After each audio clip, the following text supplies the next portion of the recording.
Hello and welcome. Today we are going to talk about European Electrical Installation Monitor and purchasing behavior among electrical installers.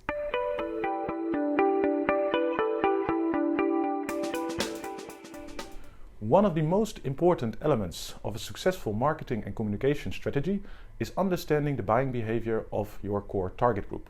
This is why, once every 2 years, we measure the purchase behavior of electrical installers in the European Electrical Installation Monitor. Over the last couple of years, we've been monitoring some key trends in the buying behavior of installers. For example, the specialized installation wholesale remains very dominant. The main challenger is not pure online, but is direct supply from manufacturers in terms of share of wallet.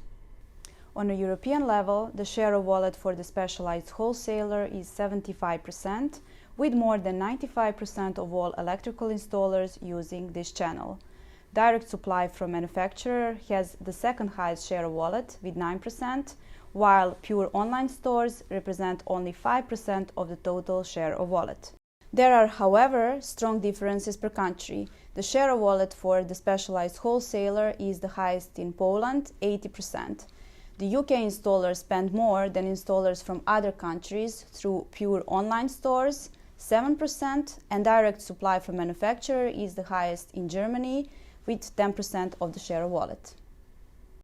Surprisingly, the Corona crisis only had a very limited impact on the buying behavior of the electrical installers. If any, we clearly see that the specialized wholesale was actually able to strengthen their position during the Corona crisis. Where we do see a big difference is in the ordering behavior of the electrical installers. It's clear that they started to order more online during the Corona crisis. In the Netherlands, 73% of all orders placed at the specialized wholesale were done online. In the full report, you will find detailed information on the buying and ordering behavior of electrical installers in 7 European countries. Not only where they buy and how much they spend, but also the way of ordering, the reasons for choosing a channel, which products are purchased the most per channel, and much more. The full report is now available. For more information, please visit our website or contact us directly for any questions you might have on the report or the research itself.